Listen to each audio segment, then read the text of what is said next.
और मैं आपकी जीवन मुक्त स्थिति को भी समझ नहीं पाया। और मुझे क्या मालूम था, क्या आप किसी को नहीं बुलाते, लोग अपने आप आपके पास आते हैं। ना आप किसी से दोस्ती करें, ना आप किसी से दुश्मनी करें, ना आप किसी से लेन करें, ना आप किसी से देन करें, और मैंने व्यर्थ ही आपका अपमान किया। बाबा तक जब ये मैसेज आया तो बाबा तुरंत उठ करके दंडी स्वामी जी को मिलने के लिए चले गए। मिले और कुछ समय में ही दंडी स्वामी जी का शरीर चला गया। अब बाबा जहाँ जाएंगे बाबा के भक्त जाएंगे। तो जब दंडी स्वामी जी के गए तो महाराज के भगत सारे वहाँ पहुँच गए। तो वहाँ वो झांझ बजाने वाले भी पहुँच गए। तो जिन झांझ बजाने वालों की निंदा दंडी स्वामी ने की थी, उन दंडी स्वामी की मृत्यु पर खूब झांझ बजे और खूब लोग नाचे। क्योंकि वृंदावन की तो ये मर्यादा है कि कीर्तन करते हैं तो बाबा वेश में भक्त लोग नाचते और संत लोग भी नाचते। जीवन मुक्त व्यक्ति के लिए क्या मान और क्या अपमान। सामने बैठ करके गाली दी और किसी ने नहीं, एक सन्यासी ने गाली, एक दंडी स्वामी ने गाली दी, तो भी वो शांत बैठे रहते। जहां उन्होंने कहा कि नहीं हमसे गलती हुई, अपने आप से पहुंच गए। और वो किसी को अपने आप से मिलने कभी नहीं जाते थे, पर इनको मिलने गए। क्यों? प्राण अटके पड़े थे उनके, दुखी थे वो, उनका मन विक्षेप में था। तो अपनी निंदा करने वाले का दुख दूर करने के लिए ये जीवन मुक्त महात्मा खुद चला जाता है और जाकर के उन्हें सांत्वना देता है। क्यों? वो कह रहे हैं प्रभु इस अज्ञान के पर्दे से मैं है और तू है। जब अज्ञान का पर्दा उठा, मैं ही तू है, तू ही मैं है, तो कौन किसका अपमान कर रहा है? यहां कोई किसी का अपमान नहीं कर रहा है। और जब मैं स्वयं को एक देह मानता ही नहीं और मैं स्वयं को नित्य शुद्ध बुद्ध आत्मस्वरूप जानता हूं, तो आत्मा का अपमान कौन कर रहा है? कोई भी नहीं, कोई कर ही नहीं सकता, क्योंकि आत्मा मेरी और तेरी ऐसी अलग अलग थोड़ी चल रही। एकत्व अनुपस्यतः, जो एक को सब में देख लेता है, वो किसका मित्र है और वो किसका शत्रु है, वो किसको अपना माने और किससे वो लड़ाई करे, वो इन सब से बाहर निकल जाता है। यथा लूता तंतु कार्यम प्रति, जैसे मकड़ी अपने अंदर से जाल निकालती है और फिर खुद ही उसमें फंस जाती है। अब ये जो जाल है, उस जाल का कारण भी वही है, माने उपादान भी वही है, और जो जाल बना है वह भी वही है, और फंसी भी खुद ही है, और रो भी खुद ही रही है, और मरती भी खुद ही है। किसी ने किसी को कोई नहीं मारा। ऐसे ही अज्ञानी मन बुद्धि वाले को कोई दुखी नहीं कर सकता है। अज्ञानी मन बुद्धि वाला स्वयं को ही दुख देता है, उसको कोई दुख कैसे दे सकता? अज्ञान और विक्षेप, अज्ञान से निकली विक्षेप और आवरण की ये जो दो शक्तियां हैं, ये मनुष्य के जीवन में आनंद को तो बहुत दूर कर देती है। अब आगे विषय बदलता है, और इस अज्ञान की जो प्रोजेक्शंस हैं, इस अज्ञान के जो कार्य हैं, वो क्या हैं? अब इसकी तरफ हम दृष्टि लेके चलते। अगला श्लोक ले रहे हैं। तमः प्रधान विक्षेप शक्ति मत अज्ञानयुपहित चैतन्यादायाकाश आकाशात् वायुः वायोः अग्निः अग्नेः आपः अद्भ्यः पृथ्वी च उत्पाद्यते। इस अज्ञान से तमाम प्रकृति तमा प्रकृति की प्रोजेक्शन होती। जैसे रस्सी नहीं दिखी तो जो सांप दिखा, तो वो सांप बाहर था कि देखने वाले के मन में था? मन में था। तो हम कह सकते हैं कि उसके मन ने सर्प की प्रोजेक्शन करी। प्रोजेक्शन को हिंदी में क्या कहेंगे? प्रस्तुत किया, दिखाया, दर्शन कराया। सर्प बाहर नहीं था, बाहर क्या थी? रस्सी। पर अंधेरे के कारण वो रस्सी रस्सी ना लग के क्या लगी? सांप। तो ये सांप कहां से निकला? मन से। प्यारे, ठीक इसी तरह से इस अज्ञान की जो मूल प्रकृति है वो तमोगुण की है। इस तमोगुण के अंदर जब ये विक्षेप हुआ, तो इस विक्षेप से उपहिता क्या उत्पन्न हुआ? इतनी बात समझ रहे हो? अज्ञान में तमोगुण की प्रधानता है। जब इस तमोगुण में विक्षेप हुआ, तो विक्षेप शक्ति मत अज्ञान उपहित चैतन्यात आकाशा। इस विक्षेप के कारण आकाश की प्रोजेक्शन हुई, प्रस्तुत हो गया। फिर इस आकाश से वायु प्रोजेक्ट हुई, फिर इस वायु से अग्नि ही, फिर अग्नि आपाह, आपाह माने जल, और फिर अद्य पृथ्वी च उत्पाद्यते, और फिर उसी से पृथ्वी का उत्पादन हो गया।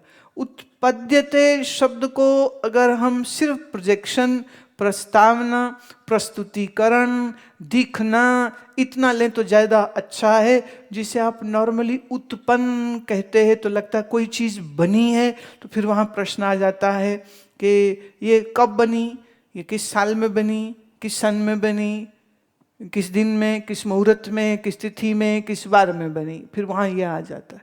देखो, जब आपको रस्सी में सर्प दिखा, वो सर्प का हैप्पी बर्थडे आप ढूंढने निकल जाओगे, किस घड़ी, किस मुहूर्त, किस पल में वो सर्प उत्पन्न हुआ था, तो बात बनती नहीं है।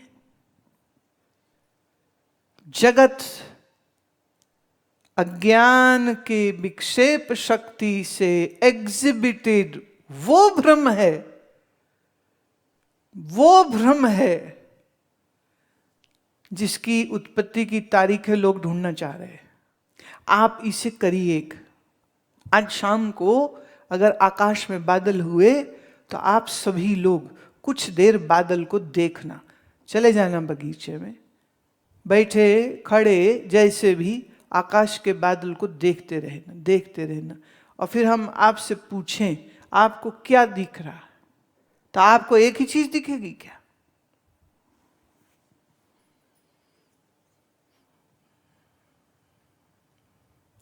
रस्सी पड़ी हुई थी, उस रस्सी को देख के किसी को तो लगा सांप है, और किसी को लगा कि कोई दुपट्टा लग रहा पड़ा हुआ, और किसी को लगा कि ये तो कोई ऊन सी लगती पड़ी हुई।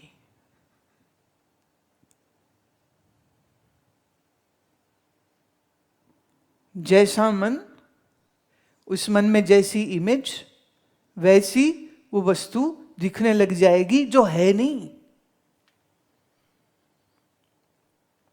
जो है ही नहीं। अब उसमें तो फिर अनलिमिटेड चॉइसेस हो गई ना, अब आप क्या देखना चाहेंगे?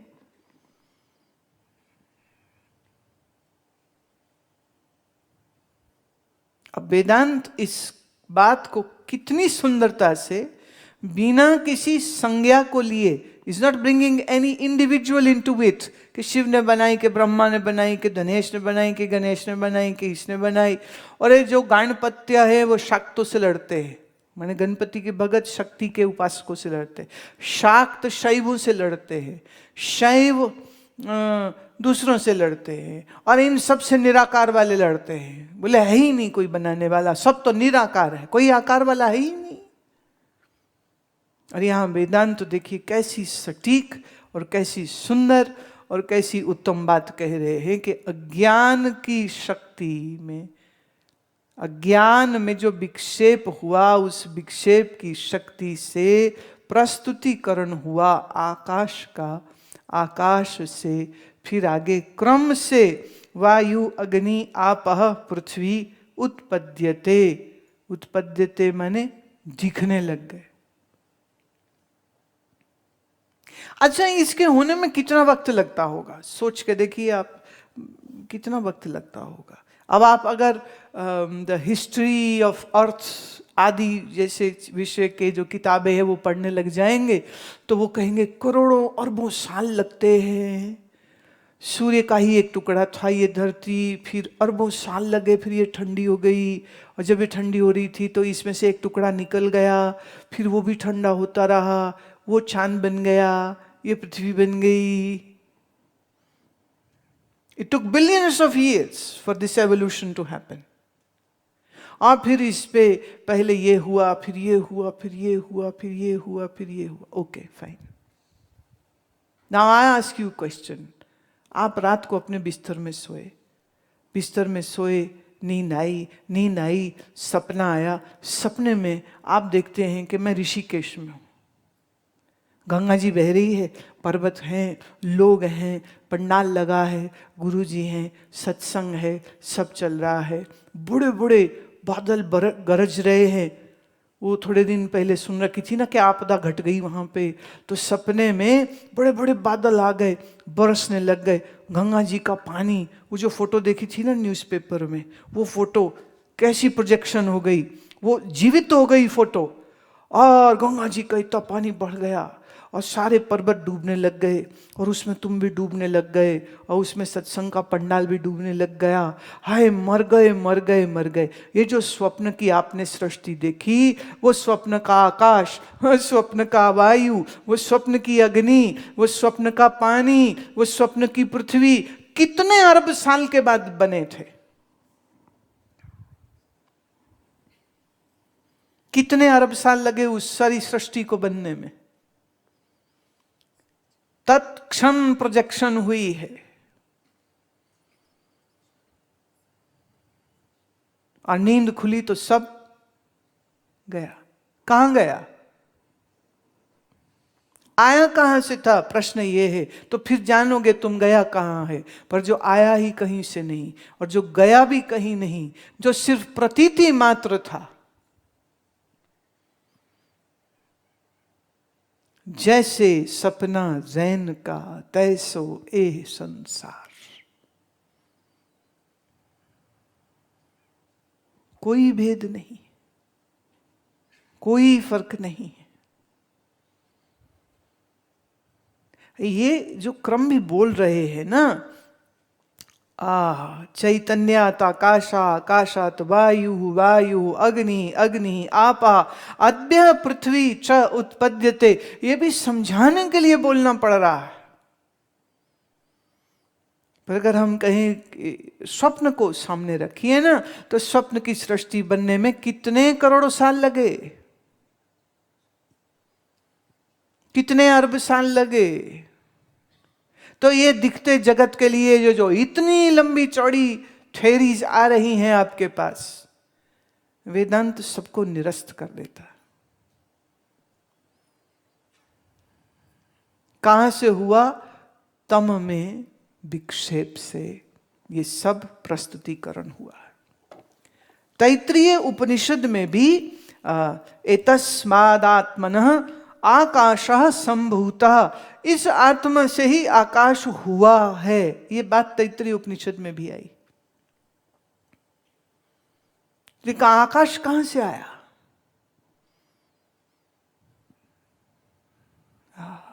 क्या बढ़िया बात। अगला श्लोक लेते। तेषु जाड्याधिक्या दर्शनना तमः प्रधानयम् तत्कारणस्य तदानीं सत्व रजस तमांसि कारण गुण प्रकर्मणेन। तेषु आकाशायादि उत्पद्यते। ये जो पंच तत्व की उत्पत्ति आपने सुनी, तेषु उन्हीं में, फिर ये 5 सूक्ष्म तत्व उत्पन्न हो जाते। क्यों? क्योंकि इसमें तमोगुण की अधिकता है, और इस तमोगुण की अधिकता प्रधान तमोगुण है। इस प्रधान तमोगुण के कारण है, और इस कारण से फिर उससे उत्पन्न हुए सत्व, रजस और तमस। कारण गुण प्रकारमेन, ये क्रम हुआ उसके उत्पत्ति का, जिससे सत्व रजस तम हुए, और फिर इन्हीं से फिर आगे कारण के बाद फिर कुछ कार्य भी तो होगा ना। तो तमा प्रधान प्रकृति के कार्य से प्रकृति, जो प्रकृति 3 गुण वाली, फिर इन 3 गुण से आगे अन्य कार्य जो हैं सो उत्पन्न हो जाते। तेषु आकाशा आदि उत्पद्यन्ते। तान्यैव सूक्ष्म भूतानि तन्मात्राण्य पंचीकृतानि च उच्यन्ते। 5 सूक्ष्म तत्व जो उत्पन्न हुए, इन्हें हम कहते हैं तन्मात्रा। तन्मात्रा, तन्मात्रा ये क्या है? जो अपंचीकृत तत्वों को हम तन्मात्रा कहते हैं। पंचीकरण याद है? तो पंचीकरण होने से पहले इन सूक्ष्म तत्वों को हम क्या कहते हैं? तन्मात्रा। एतेभ्यः सूक्ष्म शरीरानि स्थूल भूतानि च उत्पद्यन्ते। इन्हीं सूक्ष्म तन्मात्राओं से फिर आगे जो स्थूल तत्व है सो उत्पन्न हो जाते हैं।